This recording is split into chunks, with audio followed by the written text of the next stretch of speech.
아멘. 앉아주시기 바랍니다. 옆 사람과 인사합니다. 사랑하고 축복합니다. 오늘부터 이제 우리가 로마서의 말씀을 좀 살펴볼까 하는데요. 왜 로마서를 하게 됐냐면 사실 로마서가 굉장히 좀 어려운 말씀일 수도 있습니다. 그런데 엄밀하게 따지면 로마서는 편지예요. 사도 바울이 로마에 있는 성도들한테 쓴 편지입니다. 그러면서 어쩌면 모르겠습니다. 사도 바울이 로마에 있는 성도들의 수준을 어디에다 두고서 이렇게 편지를 썼는지 모르지만 어쨌든 여집사 베베가 이 편지를 가지고 가서 로마에 있는 성도들에게 읽어주는 겁니다. 그러면 성도들이 특별히 누가 설교하지 않습니다. 이 말씀을 가지고 편지를 가지고 누가 설명을 해요. 그렇죠? 편지는 읽고 끝나는 거잖아요. 읽어주면 로마에 있는 성도들이 이 편지를 읽고 이 말씀을 이해하고 이 말씀대로 믿음대로 살려고 했다. 거의 사도 바울의 서신서가 거의 대부분 그런 식입니다. 물론 가르치기 위해서 또 알려주기 위해서 또 교육하기 위해서 쓴 목적을 가지고 쓴 편지도 있습니다. 물론 로마서도 그런 개념이죠. 로마서도 전체적으로 보면 다시 한번 로마에 있는 성도들에게 믿음에 대한 어떤 구원의 확신을 심어주기 위해서 그리고 구원받은 성도가 어떻게 살아야 되는가라고 하는 것을 가르쳐 준 거예요. 그러니까 사도 바울의 서신서는 대부분 앞부분에는 이론을 얘기하고 뒷부분에는 그러니까 너희가 이렇게 살아라. 이 말씀에 대한 실천편을 얘기합니다. 그러니까 사도 바울 서신도 마찬가지예요. 1편부터 11편까지는 이론편입니다. 그리고 12장부터 이제 16장 끝까지는 실천편. 너희가 이렇게 살아라 하는 그런 말씀인데 그래서 우리가 좀 어렵지만 편지다 생각하시고 또 사도 바울이 우리에게 주신 편지다 이렇게 생각하시면서 저도 이 말씀을 다시 우리가 함께 말씀을 나누면서 사도 바울 선생님이 저에게 주신 말씀이다 이렇게 생각하고 저도 받아들이고 말씀을 전할 것이고요. 여러분도 제가 최대한 쉽게 유치원 수준으로 맞추면 될까? 어디 수준에 맞을까요? 초등학교 아니면 중학교, 고등학교 아니면 대학 수준? 제가 그 수준이 안 되기 때문에 제 수준에 맞춰서 최대한 낮춰서 여러분들에게 말씀을 전하도록 그렇게 하겠습니다. 자, 사도 바울이 성경에 보면 3번 전도 여행을 했다 그렇게 되어 있습니다. 그리고 이 고린도에서 사도 바울이 3차 전도 여행 중에 사실은 3차 전도 여행을 마치고 어디로 가려고 했냐면 로마로 해서 그때 당시는 요즘에 스페인이라고 하죠. 스데바나. 그때는 이제 스데바나, 성경에 스데바나라고 되어 있는데 왜 스데바나를 가려고 했냐면 그때 당시에 사람들은 스데바나가 세상의 끝으로 알았어요. 예수님께서 세상의 끝이 세상 끝까지 복음이 전파되면 예수님 다시 오신다 그랬거든요. 그러니까 사도 바울이 예수님이 다시 오실 때가 되었으니까 빨리 나는 세상 끝까지 가서 복음을 전하겠다. 그래 예수님 오시니까. 그래서 로마에 갔다가 스데바나, 즉 스페인으로 가려는 그런 계획을 가지고 있었는데 그 계획을 수정하게 됩니다. 왜냐하면 예루살렘에 큰 흉년이 들었어요. 큰 흉년이 든 데다가 거기서 유대인들의 그 핍박이 심해지면서 기독교인들이 사실은 굉장히 경제적으로 어려움을 당하고 있었습니다. 그래서 사도 바울이 자기가 세운 교회들이 우리가 예루살렘 교회가 어려움을 당하고 있다고 하니까 우리가 구제헌금을 좀 걷어서 예루살렘 교회를 돕자 해서 구제헌금을 다 걷었는데 그걸 누가 가지고 가느냐? 요즘같이 계좌이체하면 얼마나 좋아, 그렇죠? 계좌이체가 안 되니까 사도 바울이 그걸 직접 가지고 가야 돼. 직접 가지고 가는데 또 혼자 가면 안 되잖아요. 그렇다고 뭐 사도 바울은 못 믿어서가 아니라 그래도 재물을 가지고 가니까 여러 사람이 같이 함께 예루살렘으로 향해서 가게 됩니다. 그래서 사도 바울이 내가 로마로 가는 건 좀 늦어지니까 내가 가서 전하고 싶은 말을 편지에 써서 여집사 베베가 그걸 가지고 로마에 가서 전해주고 사도 바울은 배를 타고 예루살렘으로 가게 됩니다. 이것이 이제 로마서를 기록하게 된 이제 경위가 되겠는데요. 자, 근데 여러분, 대개 초대교회는 예루살렘을 제외한 이방 교회들 가운데는 사도 바울이 세운 교회가 많습니다. 터키에 사도 바울이 가서 세웠고요. 또 로마까지는 사도 바울이 로마의 교회는 세우지 않았지만 거의 대부분의 이방에 가서 사도 바울이 1차, 2차, 3차 전도여행 때 가서 교회를 많이 세웠어요. 근데 로마 교회는 누가 세웠다라고 하는 게 없습니다. 자료가 남아있질 않아요. 어떻게 해서 로마의 교회가 세워졌을까? 그래서 많은 신학자들이 연구하기는 사도행전 2장 10절에 보면 우리가 지난주에 말씀 함께 나눴죠. 오순절날 예루살렘에 성령이 임했어요. 그래서 제자들이 나가서 막 복음을 전할 때 그때에 예루살렘에는 어떤 사람들이 있었냐면 오순절 절기를 6월절부터 시작해서 오순절까지 7절까지 그 절기를 지키기 위해서 약 한 50일, 60일 정도 되는 그 기간 동안에 전 세계에서 유대인들, 유대 교인들이 몰려와서 한 100만 명 가까이, 많을 때 100만 명 가까이가 그곳에 있었다라고 얘기합니다. 그 사람들이 성경 보니까 로마에서도 오고 지금 아프리카 땅이죠. 아프리카, 이집트, 에티오피아 이런 데서 전 세계에서 이방인 유대인 교인들, 이방인이지만 유대교를 믿은 사람들이 다 몰려와서 예루살렘에 와서 하나님 앞에 예배드리고 기도하기 위해서 매년 성지순례 이렇게 오는 거예요. 그때 로마에서 왔던 사람들이 베드로와 제자들의 설교를 듣고 예수 믿고 돌아가서 세운 교회가 로마 교회입니다. 그러니까 로마 교회는 자생적인 거죠. 이번에 로마 갔다 왔어요? 아구야, 그 좋은 데를 못 갔구나. 이탈리아를 가야 정말 그곳에 또 우리 기독교 문화가 있잖아요. 또 바티칸도 물론 이제 천주교지만 바티칸도 구경하고 다음에 여행 갈 계획을 또 세워야 되겠다. 그렇죠? 한번 꼭 가보세요. 로마에 가보면 정말 우리가 영화에서만 보던 그런 로마도 있지만 우리 기독교 문화도 많이 거기에 묻어 있으니까 가서 로마도 보시고. 자, 그래서 로마 교회가 이렇게 해서 세워졌는데 자생적으로 세워지다 보니까 어떤 문제가 발생합니까? 지도자가 없잖아요. 그러니까 신앙이 다 어떻게 돼? 자기 마음대로 신앙인 거예요. 또 그들 가운데 어떤 갈등이 있었냐면 유대교인들과 유대교에서 기독교를 믿은 사람들하고 로마 사람들이 기독교를 믿은 사람, 두 사람들 간에 갈등이 생기는 거예요. 어떤 갈등이냐면 유대교에서 기독교를 개종한 사람들은 야, 예수 믿어도 율법 지켜야 돼. 할례해야 돼. 율법적인 것을 계속 강조하는 겁니다. 그러나 로마인들 가운데서 기독교를 믿은 사람들은 그걸 우리가 왜 지키느냐. 그리고 그걸 지키지 않기로 이미 벌써 예루살렘 공회에서 결정했잖아요. 이미 결정했는데 그걸 왜 우리가 지켜야 되느냐는 그런 갈등이 생기는 거예요. 즉 쉽게 예를 들면 우리나라에 기독교가 들어왔어요. 자, 제일 문제가 되는 게 뭐죠? 제사 문제. 그래서 유교를 믿던 사람들이 기독교로 개종하면서 우리 집안도 그랬으니까. 우리 집안도 유교, 불교 그냥 다 믿었지만 우리가 예수를 믿으면서 문제가 발생한 거냐? 가장 큰 문제가 이제 제사 문제죠. 우상 숭배라고 했으니까. 그래서 저희는 어떻게 타협을 받느냐? 아버지가 교통사고 나면서 이제 다리를 절단해서 장남이잖아요. 장손이 절을 못하니까 우리 고모님이 전도사님이셨는데 장손이 절을 못하는데 무슨 제사를 지내느냐? 예배를 드리자. 그 대신 이제 타협을 보는 거예요. 뭐 하는 거예요? 음식을 차려놓고 예배를 드리는 거예요. 그거를 장장 몇 년을 했느냐? 우리 어머니 돌아가실 때까지. 제가 고등학교 3학년, 2학년 때부터 시작을 해가지고,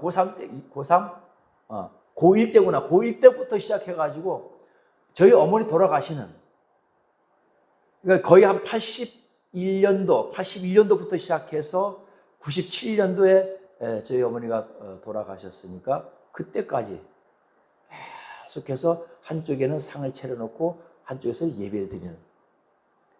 그런 식으로 해왔단 말이에요. 갈등 해소를 위해서.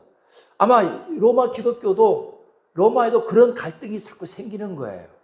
그러니까 이제 어떻게 해요? 서로 타협을 해야죠. 싸우지 않기 위해서 어떤 사람은 나는 못한다 하는 사람이 있을 것이고 어떤 사람은 그래. 그것도 맞을 수 있어. 왜? 그것도 구약의 하나님이니까. 우리가 구약의 하나님을 믿을 필요도 있어. 그럼 구약의 율법을 우리가 수용할 수도 있어 해서 수용하는 사람들도 생겨나는 거죠.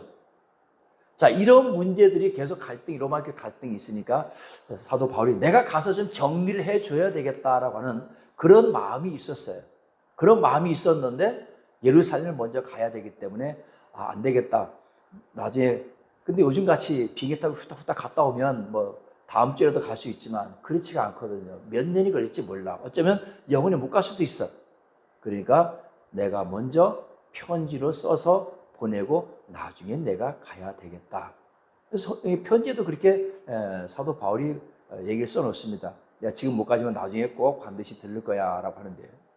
자, 이러한 문제를 사도 바울이, 그래서 사도 바울이 로마서에서, 그래서 로마서는 우리가 믿음으로 얻는 구원을 강조한다, 그렇게 되어 있습니다. 왜냐하면 그런 이제 행위, 율법의 행위를, 그럼에도 불구하고 율법의 행위가 있어야 된다라고 하는 그런 사람들의 어떤 논리 때문에 사도 바울은 구원은 율법의 행위로가 아닌 오직 값없이 주신 하나님의 은혜와 믿음으로 구원을 얻는다, 이것을 로마에서 강조하고 있습니다. 자, 또 하나는, 자, 어쨌든 로마 정부가 그때 당시에 이제 핍박이 시작되잖아요. 핍박이 시작되는데 기독교에 대한 핍박이 처음에는 기독교 핍박이 없었습니다. 유대교에 대한 핍박은 좀 있었어요. 유대교에 대한 핍박은 좀 있었는데 그런 핍박으로 인해서 로마 정부와 기독교가 자꾸 각을 세우니까 그 문제에 대해서도 사도 바울이 로마서 12장에 가서 보면 언급을 하는 것을 우리가 볼 수 있습니다. 그런 부분들은 뒤에 가서 함께 나누려고 하고요. 가장 중요한 것, 그들이 믿음으로 온전히 바로 세워야 되겠다. 그러니까 로마서는 꼭 여러분 한 가지만 기억하면 됩니다. 사도 바울이 우리를 믿음으로 온전하게 세우기 위해서 믿음으로 얻는 구원에 대해서 우리에게 자세하게 설명해 주신 말씀이다. 할렐루야. 그렇게 보시면 되겠습니다. 자, 오늘 1절 말씀부터 함께 우리가 말씀을 볼 텐데요. 자, 예수 그리스도의 종 바울은 사도로 부르심을 받아겠습니다. 우리 신약 성경 가운데 보면 12제자와 그중 12제자 외에 가장 그래도 이름이 많이 나오는 사람이 누구예요? 사도 바울이죠. 사도 바울이 가장 이름이 많이 나오고, 그리고 사도 바울은 신약 성경에 13권을 쓴 사람이니까 그 13권이 다 편지입니다. 그러니까 사도 바울은 편지를 썼는데 그 편지가 다 뭐가 된 거예요? 성경이 된 거예요. 자, 여러분, 사도 바울이 자기가 쓴 편지가 나중에 성경이 될 거라는 걸 알았을까요? 어쩌면 알았을 수도 있어요. 왜? 사도 바울은 영성이 아주 뛰어난 사람이었기 때문에 알았을 수도 있습니다. 그렇지만 사도 바울이 이 모든 편지가 성경이 되었다라는 거예요. 그래서 우리가 사도 바울에 대해서 잠깐 함께 볼 텐데요. 사도 바울의 원래 이름이 뭐였죠? 사울이었습니다. 이 사울이라고 하는 말은 구약 성경에는 사울 왕이 같은 이름인데 그 사울이라고 하는 이름이 지옥이라는 뜻이거든요. 근데 신약에서 쓰신 이 사울은 큰 자라고 하는 뜻입니다. 그럼 바울은요? 바울은 작은 자. 사울은 큰 자, 바울은 작은 자. 오히려 사도 바울은 예수 믿고서 큰 자에서 작은 자로 오히려 바뀌었다라고 하는 것입니다. 그래서 우리가 사도 바울의 일생을 잠깐 통해서 함께 은혜를 나누려고 합니다. 자, 여러분, 원래 사울은 지금의 터키 지역의 다소 사람입니다.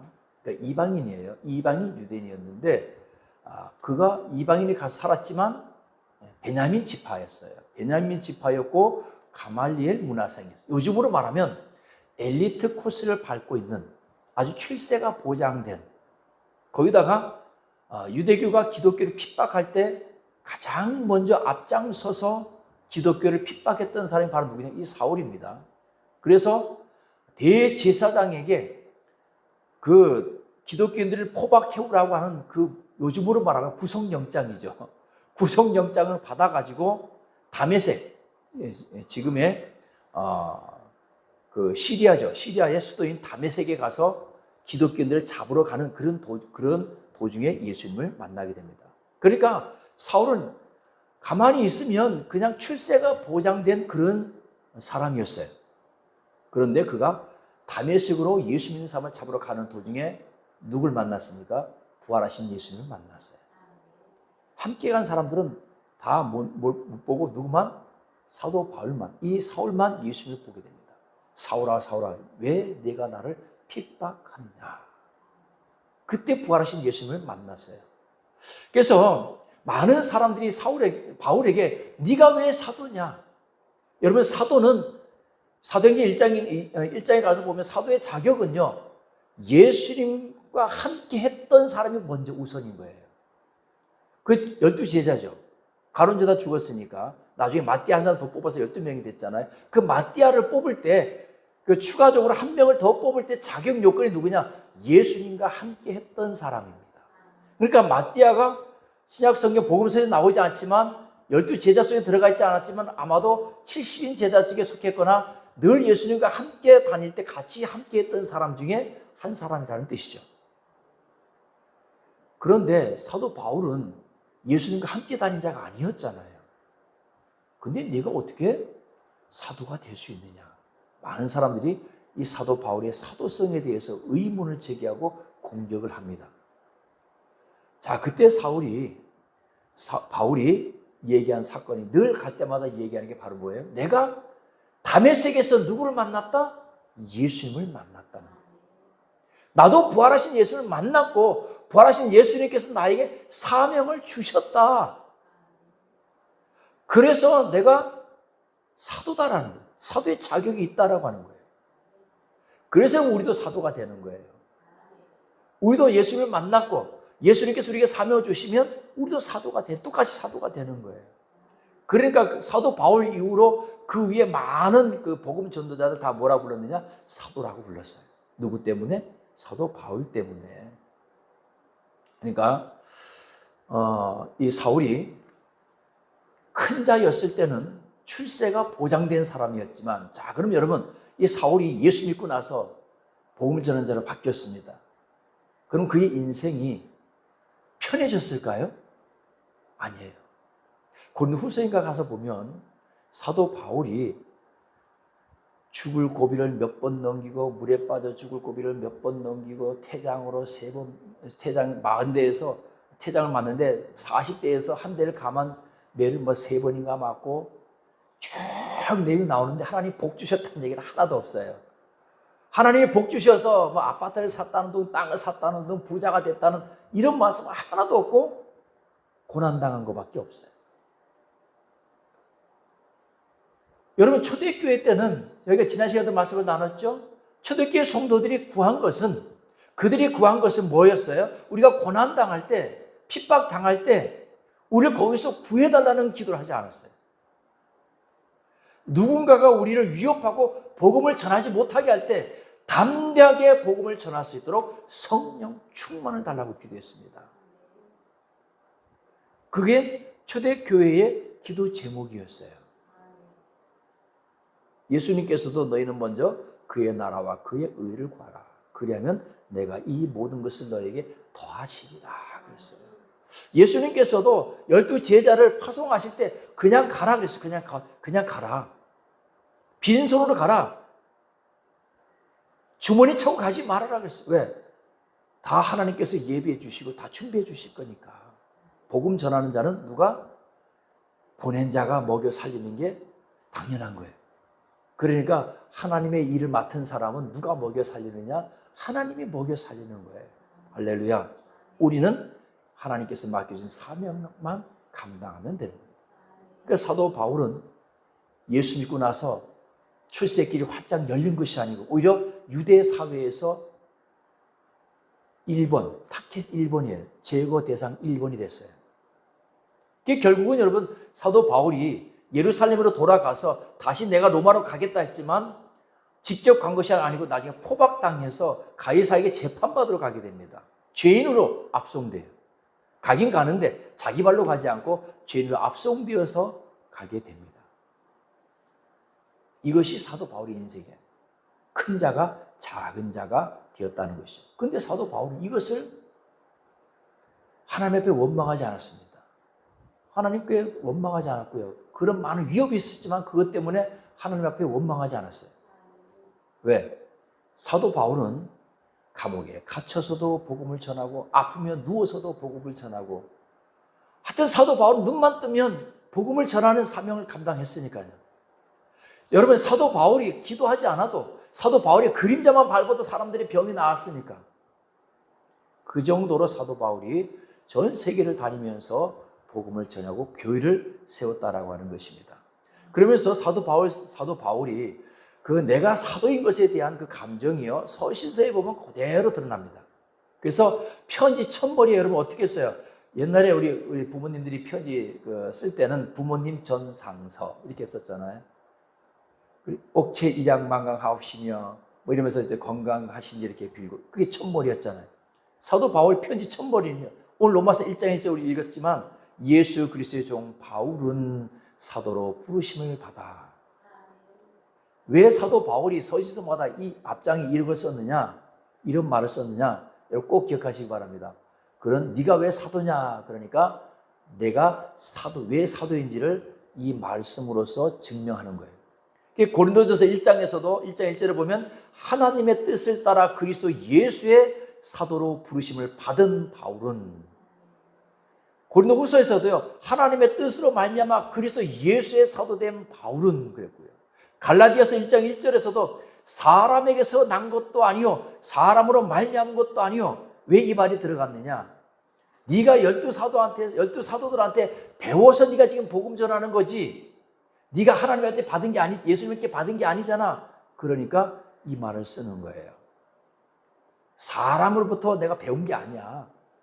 사람에게서 난 것도 아니고 사람을 말미암은 것도 아니고 오직 예수 그리스도와 및 죽은 자 가운데서 그리스도 살리신 하나님 아버지로 말미암아 내가 사도가 되었다 이 사람들아 하면서 편지를 쓰는 거예요.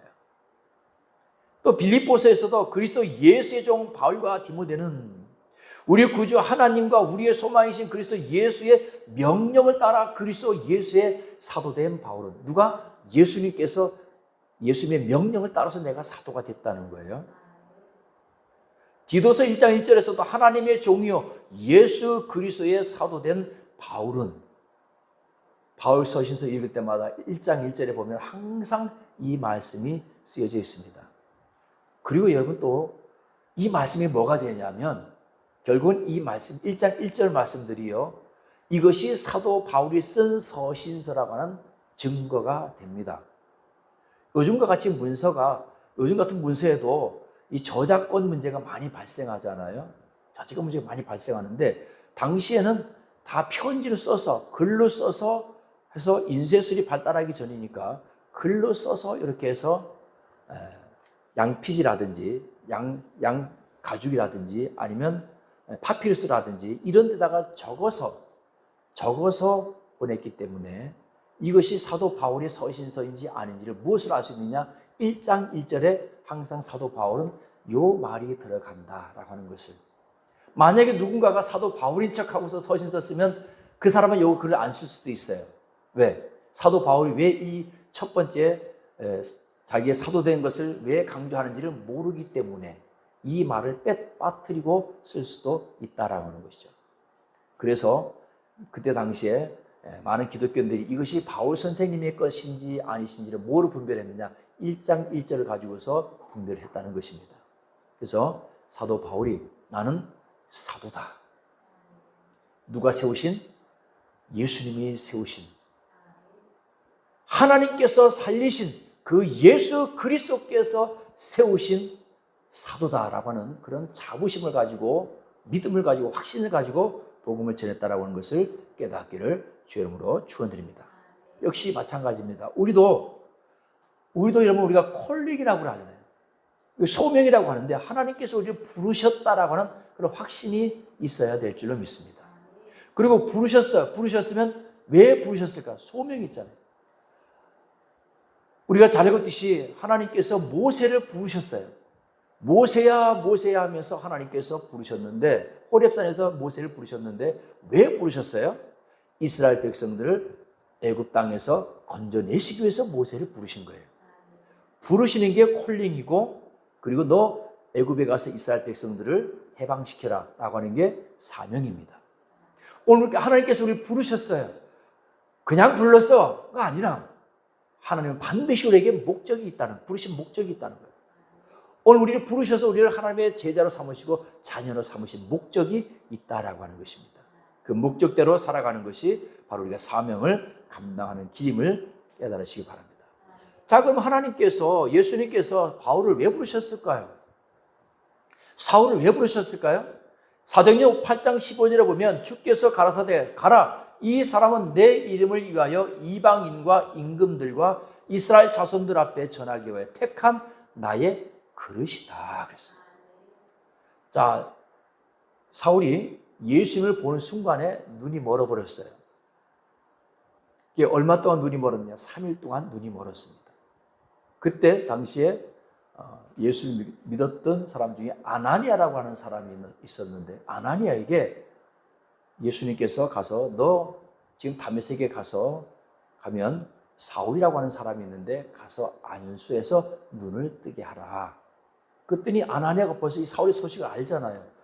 그 사람은 예수 믿는 사람을 잡아다 죽이는 사람인데 어떻게 그를 가서 내가 만날 수 있겠습니까? 했을 때 예수님께서 아나니아에게 주신 말씀이 제가 지금 읽어드린 말씀이에요. 주께서 가라사대 가라, 이 사람은 내 이름을 위하여, 누구 이름? 내 이름, 예수님의 이름을 위해서 이방인과 임금들과 이스라엘 자손들 앞에 전하기 위해 택한 나의 그릇이다. 이방인들에게 복음을 전하기 위해서 내가 지금 누굴 택했다? 사울을 택했다는 것입니다. 그리고 사도 바울이요, 그 3일 동안 눈이 멀어 있는 동안에 환상을 보기 시작하는데 어떤 환상을 봤느냐? 그가 어떤 고난을 받아야 할지를 이미 다 보여주신 거예요. 지금 내가 이제 택함 받아서 그 주의 종이 되어서 복음을 전하는 자가 되면 너희 앞에 황금길이, 아름다운 길이 열리는 것이 아니고 고난의 길이 열릴 것이다 라고 하는 것을 이미 벌써 사도 바울에게 다 보여주었다는 거예요. 다 알게 하셨다는 거예요. 사울은 그걸 알면서도 어떻게 해요? 복음을 전하러 가는 겁니다. 할렐루야.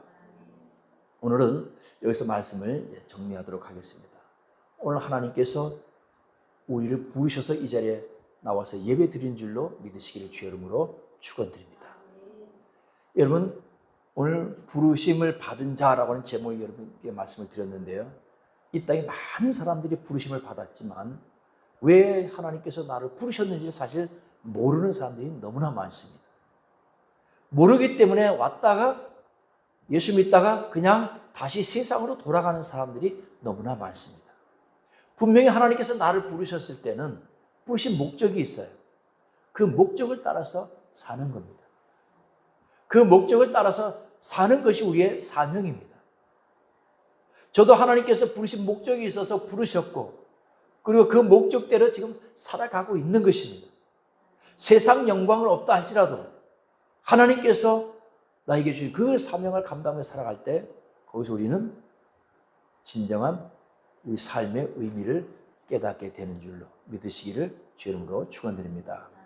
오늘 여러분, 오늘 하나님께서 사도 바울을 부르신 목적이 이방 땅을 위해서 복음을 전하기 위해서 오늘 부르셨습니다. 오늘 여러분도 그 목적을 깨달아서 내가 이 땅에서 하나님 앞에 쓰임받는 사람들이 되시기를 주의 이름으로 축원드립니다. 그 쓰임받는 사람이 됐을 때 비록 우리가 사도 바울과 같은, 그러면 나도 그러면 사도 바울과 같은 그런 고난을 받아야 됩니까? 고난이 있을 수 있어요. 여러분, 예수 믿으면 고난이 없고 예수 안 믿으면 고난이 있습니까? 아니야. 똑같아요. 비가 오면 예수 믿는 사람이나 안 믿는 사람이나 똑같이 비 다 맞는 거예요. 할렐루야. 근데 베드로서에 보면 뭐라고 되어 있습니까? 우리가 고난 받을 때 그 고난 받을 길을, 그 시험 받을 길을 하나님께서 우리에게 피할 길을 알려주시는 거예요. 피할 길을 알려주시는 겁니다. 여러분, 비가 지금 태풍이 몰려오잖아요. 그러면 요즘에는 문자가 오죠. 강풍이 불고 많은 비가 예상되니까 어떻게 하라 그래요? 비 피해 입지 않도록 차를 미리 다 낮은 곳에 주차한 사람들은 높은 곳으로 다 이동하고, 또 침수 위험이 있는 곳에는 대피하고, 그리고 산사태 위험이 있는 곳은 대피하라 다 얘기하죠. 그게 바로 뭐예요? 예고해 주는 거예요. 우리나라가 얼마나 좋은지 모릅니다. 하나님께서도 우리가 기도하고 믿음대로 살면 앞으로 다가올 우리 미래에 대해서 그런 어려움들, 환난들, 역경들 이겨나갈 수 있도록 하나님께서 미리 예고해 주는 겁니다. 그 문자가 어디에 있느냐? 이 속에 다 있어요. 성경 속에. 또 하나님께서 막 우리에게 막 들려주시고 간혹 감동으로 우리에게 주실 때도 있지만 더 확실한 거는 바로 이 성경 속에 모든 말씀이 다 기록되어져 있다는 사실을 깨닫기를 주의 이름으로 축원드립니다. 그러면 우리가 성경을 많이 읽으면 우리가 그런 어려움들 만났을 때, 태풍이 몰아칠 때, 비가 올 때, 풍랑을 만났을 때, 환난을 만났을 때 성경 말씀들이 떠오르면서 우리가 이 땅에서 어떻게 이 문제들 해결해 나가야 되는지 그 말씀들이, 하나님의 말씀들이 우리에게 감동으로 떠오르게 되는 것입니다. 그런 하나님의 말씀을 듣고 끝까지 승리하시는 저와 여러분 되시기를 주 이름으로 축원드립니다. 기도합니다.